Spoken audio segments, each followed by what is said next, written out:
Aujourd'hui, on continue. Vous savez que je me suis engagé à faire une série sur la louange et l'adoration. Cette série-là va débloquer en quelque chose qui va être utile pour toutes les églises. Et au départ, on me disait, mais pourquoi tu ne fais pas une série juste sur la musique dans l'Église, étant donné que tu t'occupes de la louange?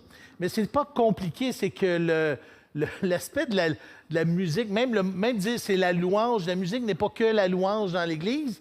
Et la musique qu'on chante le dimanche ou à la maison ou n'importe quand, c'est simplement une pointe d'iceberg. C'est une expression de quelque chose de beaucoup plus grand qui s'appelle l'adoration, et c'était beaucoup plus pertinent de commencer avec le gros morceau qui s'appelle l'adoration avant de parler de l'expression qui s'appelle les chants de louange. Donc, premier de la série, on a parlé de ce que c'est que la louange, ce que c'est que l'adoration. On a vu qu'adorer, c'est, vous rappelez-vous? Aimer. Aimer, tu aimeras le Seigneur ton Dieu de tout ton cœur, de toute ton âme, de toute ta force, de toute ta pensée. Quand tu aimes quelque chose ou quelqu'un de cette façon-là, on peut dire que tu l'adores. Hein? Dieu nous a créés pour adorer. Puis quand tu te mets à aimer l'Éternel, ton Dieu, de tout ton cœur, de toute ta force, de toute ta pensée, bien, il y a quelque chose qui ne peut pas se retenir à l'intérieur. Et c'est ça qu'on appelle la louange. On se met à exprimer ses mérites, à dire ses qualités.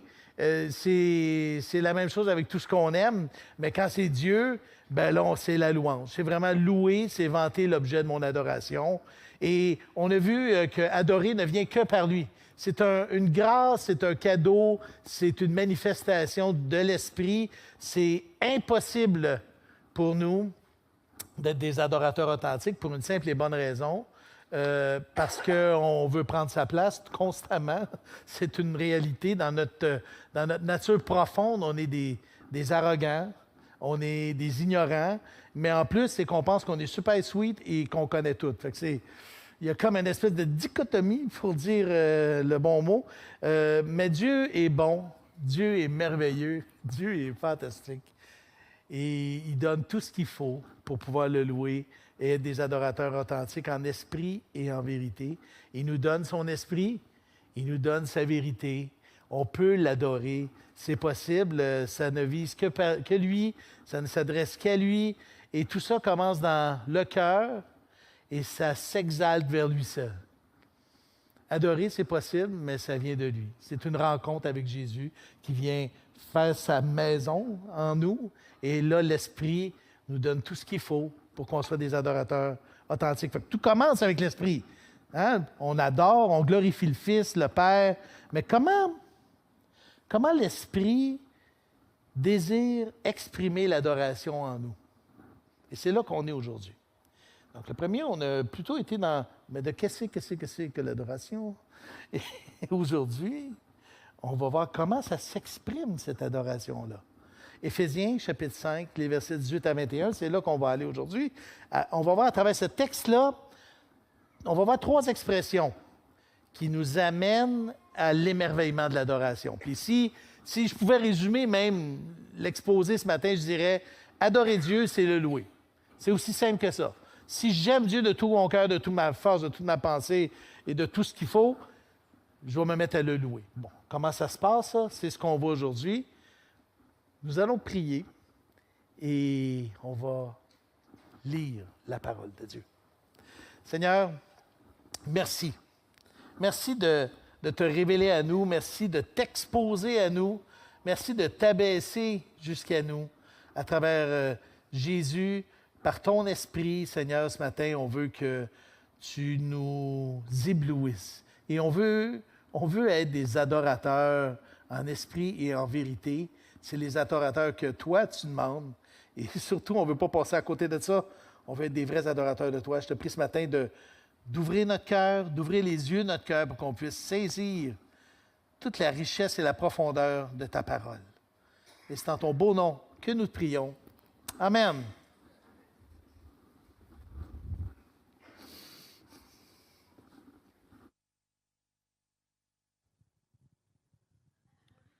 Bonjour. Alors, le texte de ce matin est tiré de la lettre aux Éphésiens, au chapitre 5, comme disait Michel, les versets 15 et non 18, je pense que tu as dit tout à l'heure, à 21, dans la nouvelle édition de Genève. Donc, Éphésiens chapitre 5, les versets 15 à 21. Prenez donc garde afin de vous conduire avec circonspection, non comme des insensés, mais comme des sages. Rachetez le temps, car les jours sont mauvais. C'est pourquoi ne soyez pas inconsidérés, mais comprenez quelle est la volonté du Seigneur. Ne vous enivrez pas de vin, c'est de la débauche. Soyez, au contraire, remplis de l'esprit. Entretenez-vous par des psaumes, par des hymnes et par des cantiques spirituels, chantant et célébrant de tout votre cœur les louanges du Seigneur. Rendez continuellement grâce à Dieu, le Père, pour toutes choses, au nom de notre Seigneur Jésus-Christ, vous soumettant les uns aux autres dans la crainte de Christ. Et merci, mon cher Claude. Wow. Quel texte. On peut dire qu'il y a comme deux morceaux là, dans ce passage-là. Veillez donc avec soin.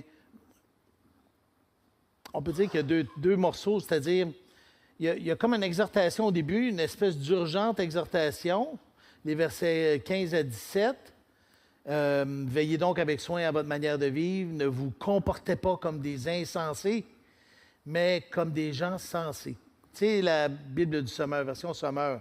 Mettez à profit les occasions qui se présentent à vous, car nous vivons des jours mauvais. C'est pourquoi ne soyez pas déraisonnables, mais comprenez ce que le Seigneur attend de vous. Et ça, c'est comme, soyons pas insensés, soyons raisonnables. Comprenons ce que Dieu attend de chacun de nous. C'est comme un préambule qui nous dit, mets tes priorités aux bonnes places, parce que c'est important ce qu'on va voir. Tout le chapitre 5 même, et dans le même thème, on pourrait dire, qui dit « Devenez donc les imitateurs de Dieu comme des enfants bien-aimés ». Éphésiens 5.1.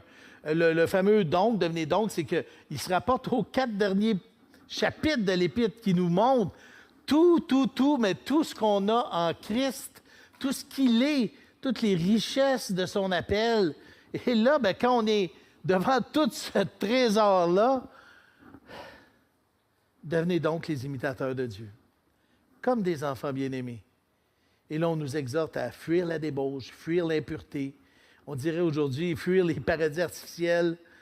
On arrive au verset auquel on va s'attarder plus ce matin, c'est-à-dire les versets 18 à 21. Ne vous enivrez pas de vin, c'est de la débauche. Soyez au contraire remplis de l'esprit. Il y a comme un balancier. Hein? Ne vous enivrez pas de vin, c'est de la débauche. Donc, soyez au contraire de ça, soyez remplis de l'esprit. Dans le monde qui nous entoure, et vous l'avez peut-être déjà expérimenté, quand on veut vivre un buzz, tout le monde comprend ce que je veux dire? Hein? Quand on veut vivre un buzz, quand on veut vivre quelque chose d'intense, on va faire souvent des excès. Et la Bible appelle ça de la débauche. La nature même de notre corps est faite pour rechercher cette expérience-là. Dieu nous a créés avec des sens. Le goûter, l'odorat, la vue, l'ouïe. Et puis, même dans l'Église, souvent, et ça, c'est malheureux, on va mesurer la présence de l'expérience ou l'intensité de l'expérience à ce qu'on va vivre le dimanche matin, comment nos sens vont nous donner de l'information. C'est-à-dire que là, si moi, je me mets à crier, puis là, tu te sens super mal, tu dis, OK, on a vécu de quoi un matin, hein? Oh! Et là, tu sais, il y en a qui vont dire, mettons, quand la musique est super dans le tapis, très forte, c'est ça, traduction. Donc, quand la musique est super forte, quand il y a de la light show, lumière, jeu de lumière et tout le tralala, là, on va se dire, wow, OK, on a vraiment vécu une expérience. Et même, il y en a qui vont dire, Dieu était vraiment présent ce matin. Cette espèce d'expérience, je dirais presque agressive, immergente, même des fois, je dirais même extatique pour certains. J'ai un ami qui me disait qu'il allait à l'église et il avait besoin d'aller à l'église. Parce qu'à chaque semaine, il avait besoin de renouveler le buzz. Il fallait qu'il se recrinque. Excusez, je sais qu'on a des gens qui viennent de France aujourd'hui. Mais, excusez mes québécismes, mais il faut qu'il se motive. C'est comme si on se recharge. J'ai besoin de ça chaque semaine pour recharger ma batterie spirituelle. Et là, j'ai l'impression que je vis vraiment la présence de Dieu quand il y a tous ces éléments-là, quand tous mes sens sont remplis là, et saturés. Bien, on ne parle pas de ça ici. C'est pas de ça qu'on parle. On dit même qu'aller dans ce sens-là, c'est comme si on remplaçait même le buzz de l'alcool par autre chose. Qu'est-ce que l'Esprit veut provoquer en nous? C'est la plénitude. La plénitude. Éphésiens 5, 18. Ne vous enivrez pas de vin, c'est de la débauche. Soyez au contraire remplis de l'Esprit. Et plutôt que de chercher une expérience à l'extérieur de nous, Dieu nous ordonne, nous exhorte d'aller à l'intérieur, que la coupe déborde par l'Esprit qui nous habite. Et ça, c'est mystérieux, habité par l'Esprit. C'est quand une âme se convertit au christianisme, il y a un miracle, littéralement un miracle qui s'opère.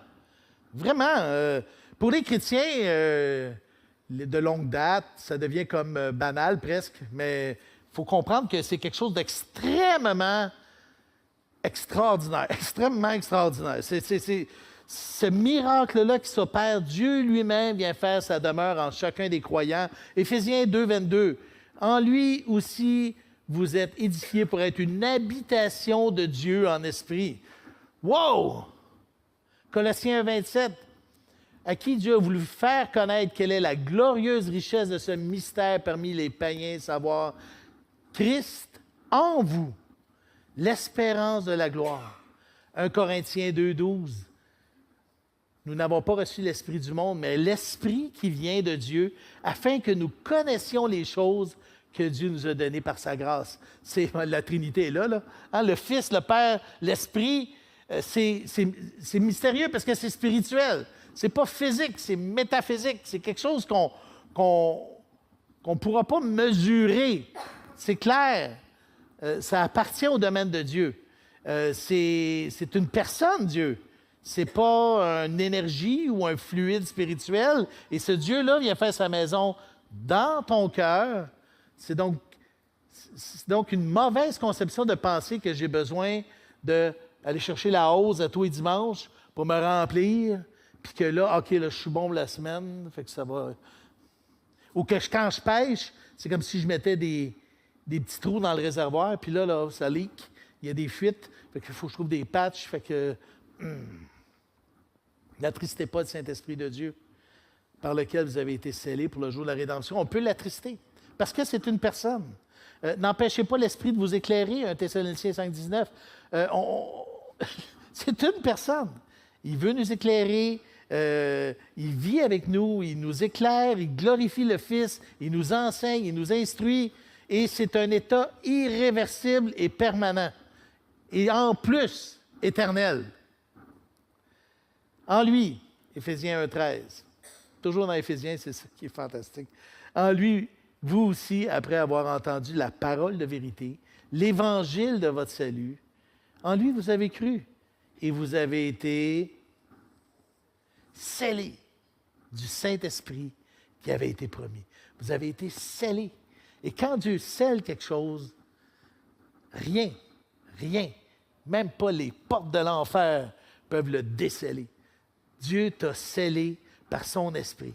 C'est un sceau de Dieu où Dieu lui-même vient habiter, une habitation de Dieu en esprit. Wow! Mais c'est une personne. Fait que vous l'avez compris, la plénitude, c'est pas comme une espèce de jauge d'échange sur mon auto, que là, j'arrive à heure, il faudrait que j'aille à l'église cette semaine. Mais non! C'est pas non plus comme la température de ma maison, que, oh, OK, il commence à faire froid, fait qu'il va falloir que je mette une bûche là-dedans, là, c'est comme rien, là, qui dépendent des facteurs extérieurs. C'est une personne, et en plus, c'est Dieu. Vous savez, Dieu est une personne, mais une personne spéciale, une personne dont la puissance est juste incommensurable. On ne peut pas le gonfler, puis on ne peut pas le multiplier non plus. Un, c'est suffisant. Juste comme ça. Avoir un Jésus dans mon cœur, c'est suffisant pour combler tout ce que je peux imaginer, et même au-delà.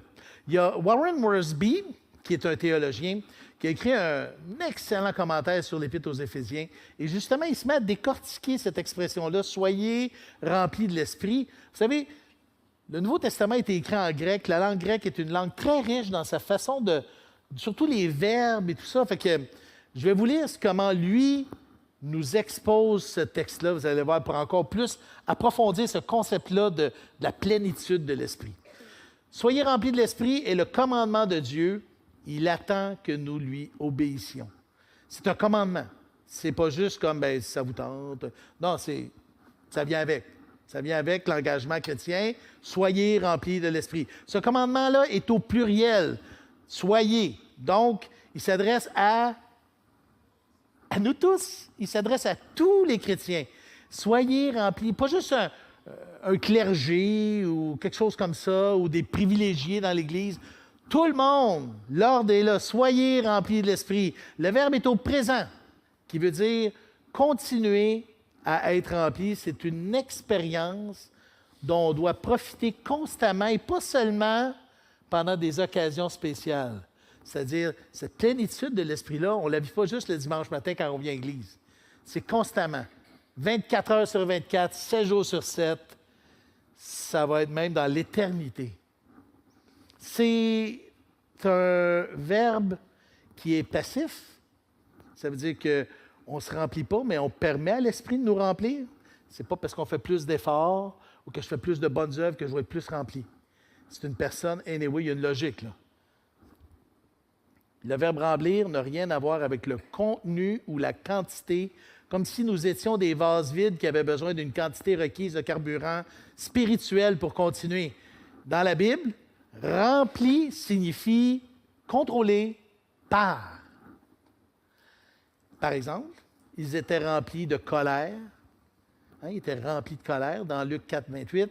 Ça signifie ils étaient contrôlés par la colère. Et à cause de ça, ils ont essayé de tuer Jésus. Un autre passage, il nous dit les Juifs étaient remplis d'envie, dans Actes 13, 45. Ça signifie que les Juifs étaient contrôlés par l'envie et s'opposer au ministère de Paul et Barnabas.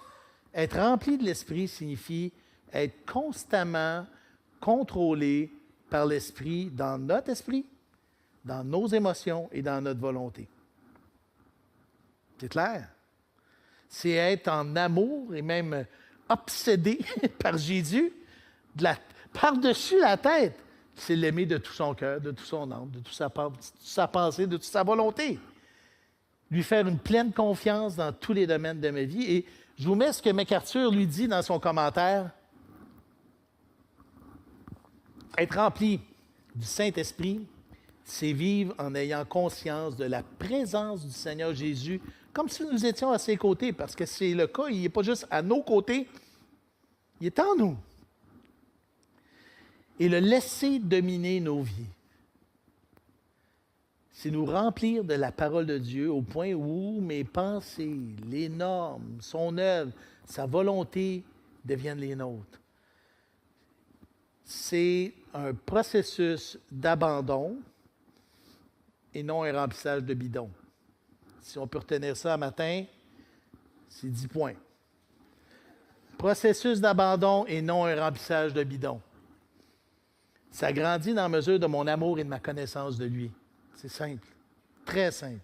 Dans ma relation avec lui dans la prière, dans mes perceptions de lui dans sa parole, dans ma connexion avec lui au travers de son Église. Oui. La plénitude de l'Esprit, ce n'est pas un thermomètre qui va indiquer une espèce de mesure de ma plénitude spirituelle, mais la plénitude de l'Esprit, c'est plus comme un baromètre qui expose un état. Et cet état-là va s'exposer comment? Bien là, le texte est super intéressant. Il dit, soyez au contraire remplis de l'Esprit. Soyez au contraire remplis de l'Esprit. Comment ça va s'exprimer, cette plénitude de l'Esprit? Ah, ben là, on y arrive. Quand je disais, quand on adore Dieu, ça va s'exprimer par la louange. La louange. Et Éphésiens 5,19 dit, « Entretenez-vous par des psaumes, par des hymnes, par des cantiques spirituels, chantant et célébrant de tout votre cœur les louanges du Seigneur. » Chantez les louanges du Seigneur. Les louanges du Seigneur, les attributs, les mérites, les qualités, tout ce qu'il est, la bonté, la beauté, tout ce que Jésus m'émerveille. Et il faut que ça sorte. Il faut que ça sorte. Il y a une cause à effet très claire. Quand tu es rempli de l'Esprit, c'est là que ça s'en va. Quand je suis dans la plénitude de l'Esprit, je vais être dans la louange. Et premièrement, le texte est clair ici, je chante la louange. Tu sais, des fois, on imagine un gars en boisson, là, tu sais, dans les films, qu'est-ce qu'ils font? Pourquoi tu m'as laissé? Puis ils se mettent à chanter. Quand on est rempli de l'Esprit, ben, l'effet enivrant de Dieu, c'est la louange. On se met à chanter, et pas en titubant, vraiment avec joie. C'est un entretien. D'abord, c'est un échange, un dialogue entre nous. Quand on est ici, là, on a fait un chant de louange, on va en faire d'autres tantôt. Il y a un échange qui s'opère entre nous parce que quand on chante en assemblée, c'est vraiment un moment de grâce. C'est un moment unique où on vit à petite échelle ce qu'on va vivre pour l'éternité dans le ciel. C'est à petite échelle ce qu'on va vivre dans le ciel. C'est assez clair. C'est un moment d'unité, là. Imaginez quand on chante un chant, ô Dieu, on est en train ensemble de dire ensemble qu'on est d'accord ensemble sur ce qu'on vient de chanter ensemble. Si Dieu est pour nous, qui sera contre nous? Hein? J'espère qu'on était tous d'accord quand on l'a chanté. Ben oui, cette affaire. Chanter en assemblée, c'est un moment d'unité, un moment de partage profond. Et on le fait de toutes sortes de façons. Hein. Le texte nous donne des psaumes, c'est-à-dire tirés littéralement du livre des psaumes.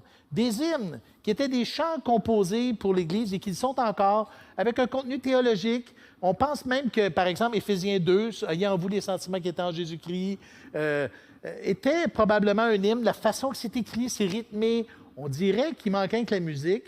Bon, le trio Toupin a fait le Christ dès l'origine, fut d'essence divine, un avec le Dieu Saint, qui reprend la traduction de la parole vivante.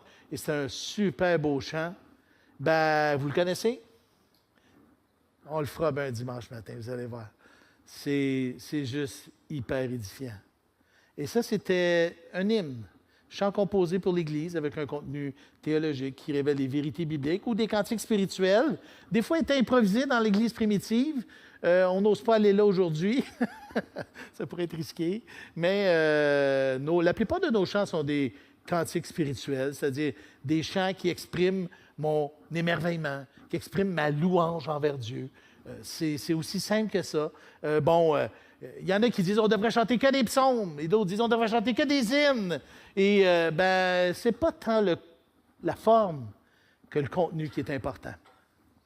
Exalter la personne et l'œuvre de notre Dieu dans cet élan d'adoration-là qui s'exprime par la louange. Et c'est une joie.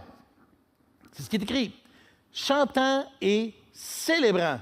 C'est un party. Le commandement de Dieu, c'est qu'on fasse le party. Mais un saint party. Oui. Commandement, profondément. C'est drôle parce que le mot est intéressant parce que chanter et célébrer, célébrer veut dire quelque chose comme avec joie et en jouant de nos instruments. Et c'est bon qu'il y ait ce mot-là décrit dans la Bible parce que des fois, il y en a qui me disent, il y a des fois des églises qui disent on ne devrait que faire ça a cappella, les instruments de musique, c'est un peu comme le propre de l'ennemi et tout le tralala, ça vient distraire.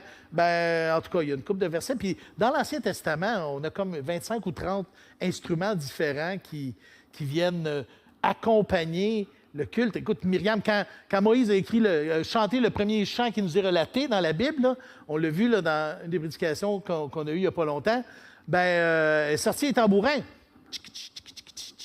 Oui. C'est naturel. Vous rappelez-vous les polémiques qu'on a eues à l'époque sur la batterie? Oui. Ça faisait trop de bruit. Et dans la Bible, on nous parle de cymbales retentissantes. Retentissantes. Déjà, une cymbale, c'est assez bruyant, là. Mais il faut qu'il soit retentissant. Oui, parce qu'il y a quelque chose d'émotionnel là-dedans.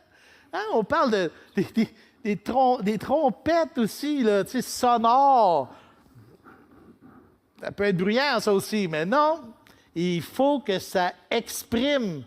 Il faut que ça exprime. C'est pas tant je me souviens, j'ai un souvenir, à un moment donné, j'ai connu l'époque où il n'y a pas de batterie, puis tout ça, là, tu sais. Puis, à un moment donné, j'ai décidé de prendre ma guitare électrique. J'étais dans un groupe qu'on avait appelé Hosanna. Et là, on est allé dans une église baptiste, dont je tairai le nom. Et vous auriez dû voir la face du pasteur quand j'ai... Là, il était pris entre... OK, le gars, il est pasteur, mais en même temps, c'est-tu le diable? Qu'est-ce qui se passe? La forme est moins importante que l'esprit qui l'anime, les amis. La forme est moins importante que l'esprit qui l'anime. Je suis émerveillé par Dieu, mon cœur déborde d'amour pour lui, et la plénitude de cette présence en moi explose en mélodie, en instrument et en joie. Et ça vient d'un endroit, ça vient du cœur. Parce que la source de la louange, c'est pas les lèvres, c'est pas les cordes vocales, c'est le cœur. C'est pour ça que dans Matthieu 15:8, Jésus dit « Ce peuple m'honore des lèvres ». Oui, il exprime des louanges à Dieu. Il honore Dieu, mais son cœur est éloigné de moi. Fait que Dieu ne veut pas seulement un corps-cœur. Tu sais, il va y avoir du poulet tantôt, là. Il ne veut pas un corps-cœur. Il veut un cœur entier, complet, que tout ton cœur s'élève vers lui. C'est des émotions, oui, des émotions fortes. On est loin de la débauche, on est loin de la boisson, et c'est un débordement d'amour devant Dieu. Dans Éphésiens 3,17, juste un peu avant notre passage, Paul, devant la grandeur de l'espérance qui s'attache à notre appel, ne peut pas faire autrement que tomber à genoux, en sorte que Christ habite dans vos cœurs par la foi, dans Éphésiens 3,17. Parce que celui qui habite dans nos cœurs par la foi, c'est Christ. C'est la personne de Christ. C'est l'Esprit de notre Seigneur. Et cet Esprit-là, la principale fonction, c'est de glorifier Jésus. Il rend gloire de Jésus. Et comment il va rendre gloire? Par la louange. Par la louange. Je vous le relis dans la parole de vie. Intéressant, parce que ça vient tellement bien. Bon, la parole de vie, c'est un résumé de 80 versions différentes, donc ce n'est pas une traduction comme telle, mais il y a quelque chose de riche. Éphésiens 5,19.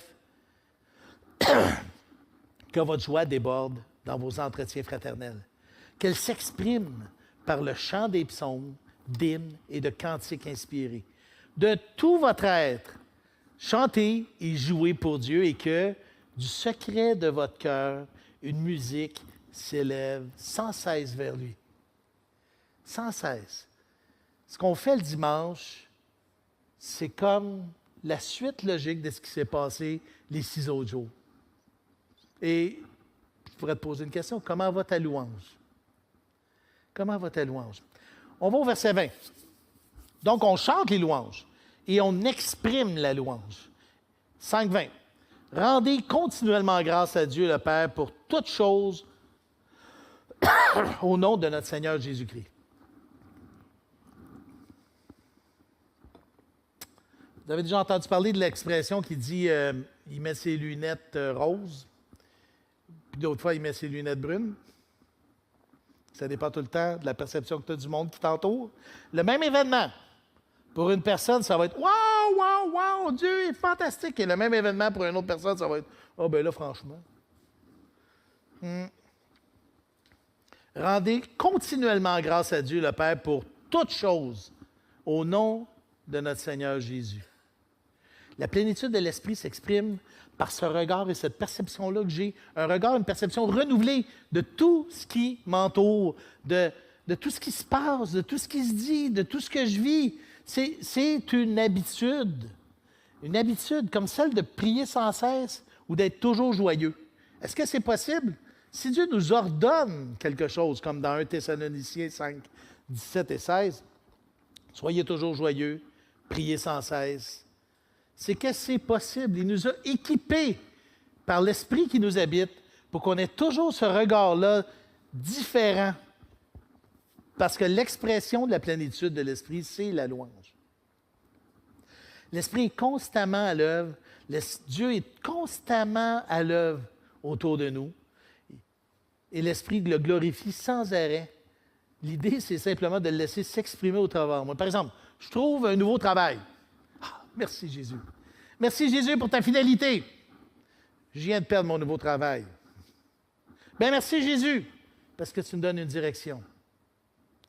J'ai perdu mon travail parce que le patron m'a dit que j'étais paresseux. Bien, merci Jésus.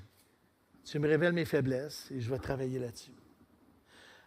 J'ai une journée vraiment tough. Je n'ai pas d'énergie. Je vais me coucher de bonne heure. Bien, merci Jésus. Merci Jésus parce que tu me révèles que je ne suis pas Dieu et j'ai besoin de me reposer. Ah, et puis là, je prends ma douche avant d'aller me coucher. Et là, il y a plein de cheveux dans le fond du bain. Bien, merci Jésus. Parce que tu les avais déjà comptés. C'est un style de vie. Un style de vie. Je prends l'habitude de regarder le monde autour de moi comme étant l'œuvre de mon Dieu souverain. C'est simple. Dieu est souverain. Dieu est souverain. Sa souveraineté est totale et absolue. En partant des atomes qui me composent jusqu'à tout ce qui se passe ici et demain et après-demain et pour l'éternité, depuis l'éternité passée, chaque instant, chaque moment, chaque seconde était dans la volonté de Dieu. Les bons comme les mauvais, ça c'est juste relatif à mon expérience. Merci Jésus. Merci pour ta providence, parce que la providence de Dieu, c'est merveilleux. C'est juste de prendre conscience que peu importe ce qui se passe autour de moi, ce que Dieu me donne est suffisant pour passer au travers. Même les tentations ne sont pas au-delà de nos forces. Il donne toujours la porte pour s'en sortir. Qu'est-ce qu'on dit? Merci Jésus! Ah, man, c'est beau ça. Mais ce n'est pas instantané. C'est un processus, je vous l'ai dit tantôt. C'est un processus de rendre continuellement grâce à Dieu le Père pour toutes choses parce que nous, on vit des inquiétudes. Nous, on vit de l'anxiété. Nous, on veut toujours être un petit Dieu pour nous-mêmes. Et on a tout le temps cette tendance naturelle à dire à Dieu, « Ah, c'est correct. Prends un break, là. On va s'en occuper. » Puis non. Et là, mes désirs, quand je réalise que mes désirs et mes plans ne se concrétisent pas avec l'agenda que j'avais prévu, je me mets à vivre de l'anxiété, du stress. Et là, oups, qu'est-ce qui se passe? J'oublie de dire merci Jésus. Et ce n'est pas de sa faute à lui. C'est pas de sa faute à lui. Lui, il est là, puis il fait juste rendre gloire à Dieu. Et il fait me rappeler qu'il est en contrôle sur tout ce qui se passe autour de moi. Tout ça au nom de notre Seigneur Jésus-Christ. On parle d'une procuration. Là. Vous savez, c'est quoi une procuration? J'avais déjà vu que, vous savez, comme le secrétaire du président des États-Unis ou des fois les grosses compagnies, ils peuvent signer au nom du président. Vraiment. Ils ont une procuration, c'est le pouvoir qu'accorde une personne d'agir en son nom. Et quand on prie au nom de Jésus ou qu'on rend grâce au nom de Jésus, c'est pas une formule magique là, ou un sortilège qui va faire que tout à coup, l'accomplissement de la prière va arriver parce que j'ai fini ma prière en disant « Au nom de Jésus », donc c'est sûr que ça va marcher. Non, c'est une prise de conscience, une prise de position. C'est de réaliser qu'on a une procuration divine où Jésus nous accorde le pouvoir incroyable de nous adresser au Père en son nom. Wow. Quel privilège. Moi, je dis merci Jésus. Merci Jésus. Parce que quand je prie, je te le demande comme si Jésus te l'aurait demandé. Je te remercie comme Jésus t'aurait remercié. Et je crois que profondément, Jésus aurait prié ça dans cette situation-là. Colossiens 3, 17. Quoi que vous fassiez en parole ou en œuvre, faites tout au nom du Seigneur Jésus, en rendant par lui des actions de grâce à Dieu le Père. Je te loue comme Jésus te loue. Ton esprit en moi élève des actions de grâce vers Dieu et là, il y a un gros amen, il y a un gros merci Jésus. Tu me permets de m'approcher du Père et de lui adresser des actions de grâce en ton nom. Oh. Je ne sais pas vous, là, mais c'est incroyable. Il n'y a personne sur la planète, tu sais, les grands hommes, là, tu sais, il y en a une couple là, comme ça, là. Mettons Poutine ou d'autres, là. Personne n'a accès. Personne n'a accès. Toi, là, tu as accès au Dieu de l'univers par procuration. Quand tu t'approches de lui, c'est comme si Jésus s'approchait de lui. Oh! Tu penseras à ça ce soir. C'est quelque chose. On arrive à verset 21.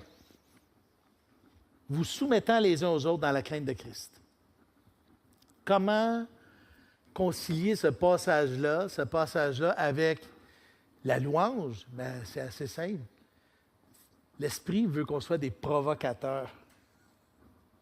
Des provocateurs de louange. Des provocateurs. L'adoration authentique, ça vient d'un cœur bien rempli de l'Esprit, ou vidé de moi-même, en tout cas. Ce cœur-là va s'exprimer. Il s'exprime en louange, il s'extériorise, il s'émerveille devant Dieu, il chante, il constate ce qui se trouve autour de lui, il élève tout ça vers Dieu.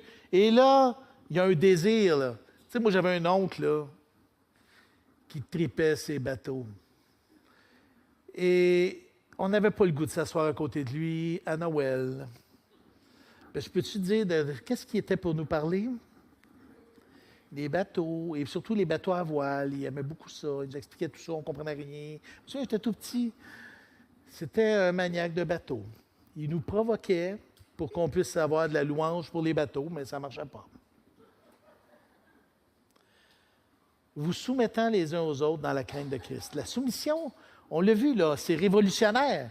On vient de passer une série sur servir, c'est aimer. Tu sais, se soumettre les uns envers les autres, c'est quelque chose qui est carrément à contre-courant de notre société. C'est d'adopter les sentiments qui étaient en Jésus-Christ.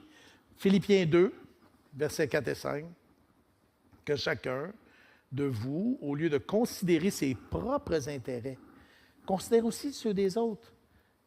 Et ayant en vous les sentiments qui étaient en Jésus-Christ.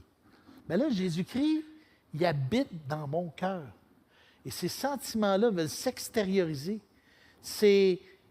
Bon, on s'entend que dans une société de productivité, d'individualisme, de perfectionnisme, c'est sûr que quand quelqu'un se met à se soumettre volontairement les uns les autres, comme la parole nous le dit, ça va provoquer soit de la louange, soit de l'imprécation.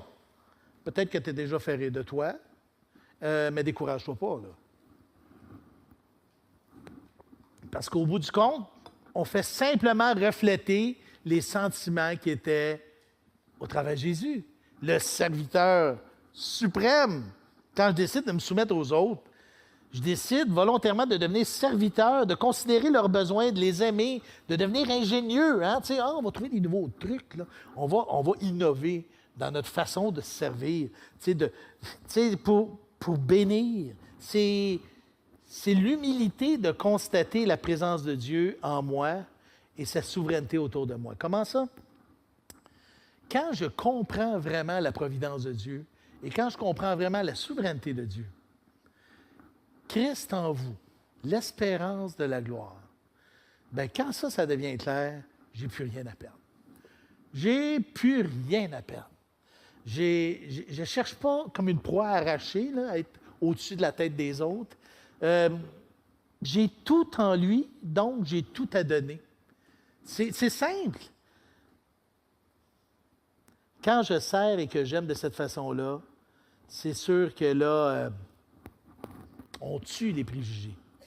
1 Pierre 2,15 dit, c'est la volonté de Dieu qu'en pratiquant le bien, vous réduisez au silence les hommes ignorants et insensés. Et on devient des provocateurs et des artisans de louange. Matthieu 5,16. Que votre lumière luise ainsi devant les hommes, afin qu'ils voient vos bonnes œuvres et qu'ils fassent quoi? Glorifiez votre Père qui est dans les cieux. On devient des provocateurs de louange. Des provocateurs de louange. Et tout ça dans un contexte de crainte. En passant, on arrive là, à la fin, et quand il dit « vous soumettant les uns aux autres dans la crainte de Christ », il y a deux façons de voir la crainte, parce que le mot grec va dire « phobos ». Et ça vous dit quelque chose, phobos, comme une phobie? Le mot peut vouloir même dire « trembler ». Bon, OK, moi j'aime ma femme, elle est là. Et non, je ne tremble pas. Peut-être un petit shake, parce que je l'aime vraiment, là. Tu sais, mais ce n'est pas le même genre. Et avec Jésus, c'est la même chose. Ce profond respect qui va venir d'une crainte d'un jugement, mais la Bible nous dit que l'amour parfait bannit la crainte. Donc, cette crainte de Christ, c'est ce profond respect qui prend sa source à même l'esprit et l'amour que j'ai pour lui. Et là, la crainte prend un nouveau jour. La crainte devient une joie.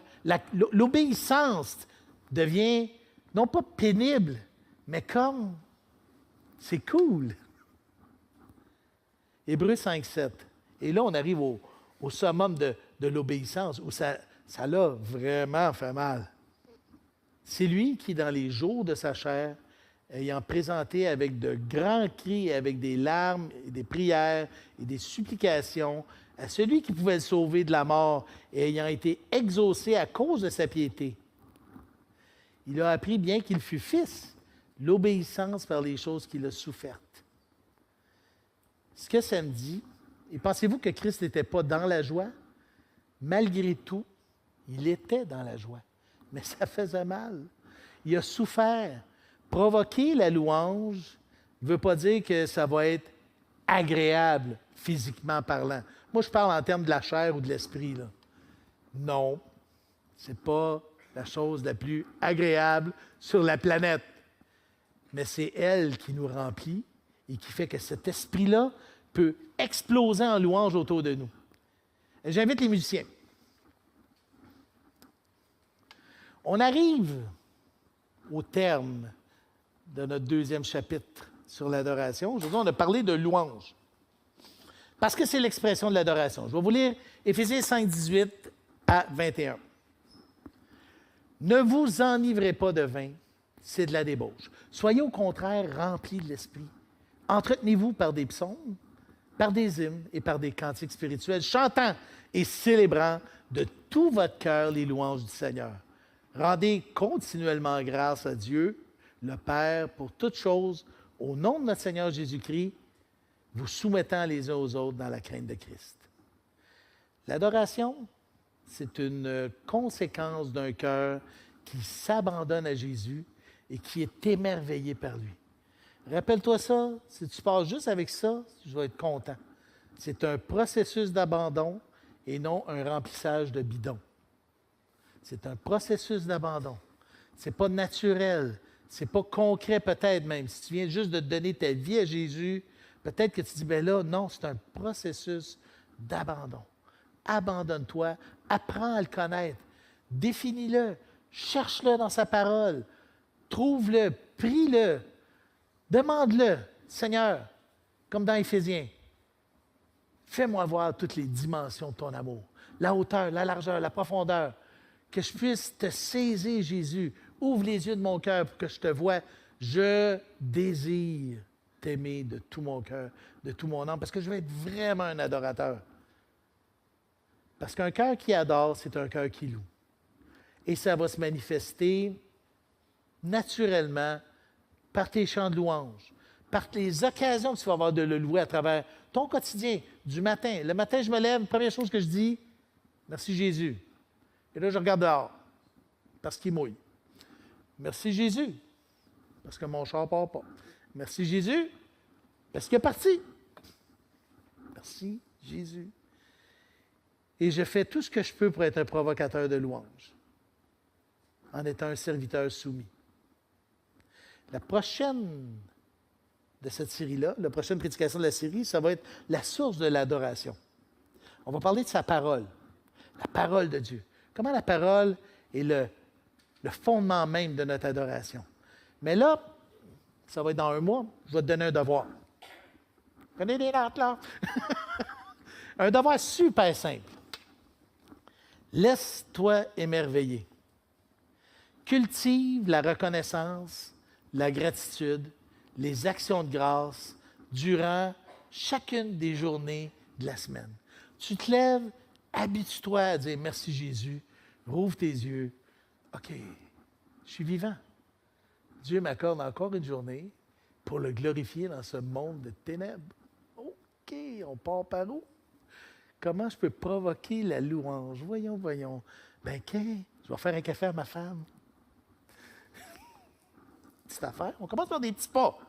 Des petits pas. Tout ce qui t'arrive, tourne-le en action de grâce. Des plus petites choses aux plus dramatiques, renverse ça à la gloire de Dieu. Tu vas voir.